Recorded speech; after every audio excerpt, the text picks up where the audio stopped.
اعوذ باللہ من الشیطان الرجیم بسم اللہ الرحمن الرحیم۔ سورہ رحمان کا اردو ترجمہ کرنے سے پہلے ہم اس کے بارے میں مختصر بیان کرتے ہیں کہ اس میں اللہ تعالیٰ نے کیا بیان فرمایا ہے۔ یہ واحد صورت ہے جس میں بیک وقت انسانوں اور جنات دونوں کو صراحت کے ساتھ مخاطب فرمایا ہے۔ دونوں کو اللہ تعالیٰ کی وہ بے شمار نعمتیں یاد دلائی گئی ہیں جو اس کائنات میں پھیلی ہوئی ہیں، اور بار بار یہ فکرہ دہرایا گیا ہے کہ اب بتاؤ کہ تم دونوں اپنے پروردگار کی کون کون سی نعمتوں کو جھٹلاؤ گے۔ تو یہ اپنی فصاحت و بلاغت کے اعتبار سے یہ ایک منفرد صورت ہے جس کی تاثیر جو ہے وہ کسی اور زبان میں ترجمے کر کے منتقل نہیں کی جا سکتی۔ تو اس کا ترجمہ شروع کرتے ہیں۔ الرحمن، رحمان، علم القرآن، قرآن سکھایا، خلق الانسان، اسی نے انسان کو پیدا کیا، علمہ البیان، اور اسے بولنا سکھایا، الشمس والقمر بحسبان، آفتاب اور مہتاب حساب سے ہیں، والنجم والشجر یسجدان، اور ستارے اور درخت دونوں سجدہ کرتے ہیں، والسماء رفع ووضع المیزان، اسی نے آسمان کو بلند کیا اور اسی نے ترازو رکھی، الا تطغوا فی المیزان، تاکہ تم تولنے میں تجاوز نہ کرو، واقیموا الوزن بالقسط ولا تخسروا المیزان، انصاف کے ساتھ وزن کو ٹھیک رکھو اور تول میں کم نہ دو، والارض وضعها للانام، اور اسی نے مخلوق کے لیے زمین بچھا دی،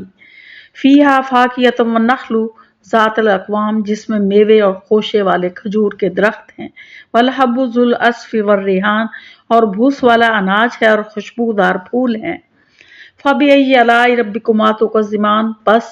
اے انسان اور جنوں تم اپنے پروردگار کی کس کس نعمت کو جھٹلاؤ گے۔ خلق الانسان من صلصال کالفخار، اس نے انسان کو بجنے والی مٹی سے پیدا کیا جو ٹھیکری کی طرح تھی، وخلق الجان من مارج من نار، اور جنات کو آگ کے شعلے سے پیدا کیا، فبأی آلاء ربکما تکذبان، تم اپنے رب کی کس کس نعمت کو جھٹلاؤ گے۔ رب المشرقین و رب المغربین، وہ رب ہے دونوں مشرقوں اور دونوں مغربوں کا، بأی آلاء ربکما تکذبان، اور تم اللہ کی کس کس نعمت کو جھٹلاؤ گے۔ مرج البحرین یلتقیان، اس نے دو دریا جاری کر دیے جو ایک دوسرے سے مل جاتے ہیں، بینہما برزخ لا یبغیان، ان دونوں میں ایک آڑ ہے کہ اس سے بڑھ نہیں سکتے، فبأی آلاء ربکما تکذبان، بس اپنے پروردگار کی کون کون سی نعمت کو جھٹلاؤ گے۔ یخرج منہما اللؤلؤ والمرجان، ان دونوں میں سے موتی اور مونگے برآمد ہوتے ہیں،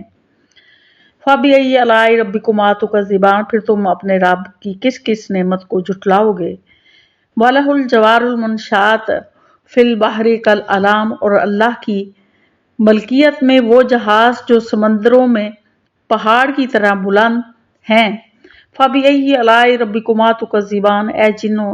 انس تم اپنے رب کی کس کس نعمت کو جھٹلاؤ گے۔ کل من علیہا فان، زمین پر جو بھی ہے سب فنا ہونے والے ہیں، وَيَبْقَى وَجْهُ رَبِّكَ ذُو الْجَلَالِ وَالْإِكْرَامِ، تیرے رب کی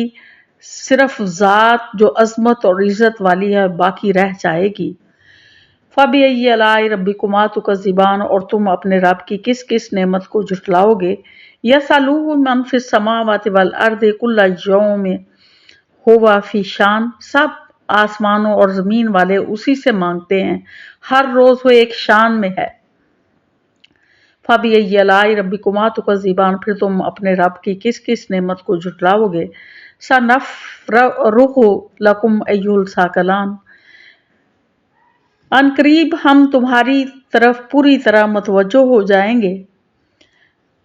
پھر تم اپنے رب کی کس کس نعمت کو جھٹلاؤ گے۔ یا معشر الجن والانس ان استطعتم ان تنفذوا من اقطار السماوات والارض فانفذوا لا تنفذون الا بسلطان، اے گروہ جنات او انسان، اگر تم میں آسمانوں اور زمین کے کناروں سے باہر نکل جانے کی طاقت ہے